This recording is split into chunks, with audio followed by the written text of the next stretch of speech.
Welcome to the Rim Brake Rodeo. We hope this video helps. In this video, I will explain how to set your seat in a Cadillac CTS. First, locate the power seat controls, typically found on the outboard side of the seat cushion. These controls allow you to move the seat forward or backward and adjust its height. You can also fine-tune the seat back recline and lumbar support for optimal comfort. Getting your seat just right is key for a comfortable and safe driving experience. To begin, use the main horizontal control to slide your seat forward or backward until your feet comfortably reach the pedals. Next, adjust the seat's height. Push the front or back of the main control up or down to raise or lower the seat. Aim for a position that gives you a clear view of the road and instrument panel without your head touching the roof.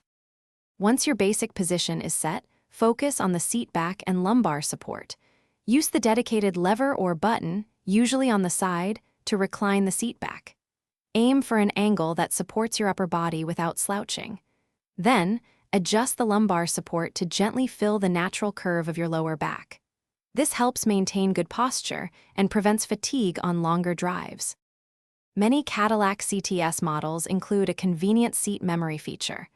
Once you've found your perfect driving position, you can save it for easy recall. Simply press the Set button, then immediately press one of the numbered memory buttons, typically 1 or 2. This will store your seat and often mirror preferences. It's perfect for multiple drivers or when you need to adjust your seat temporarily. Thanks for watching. Consider subscribing if we helped you.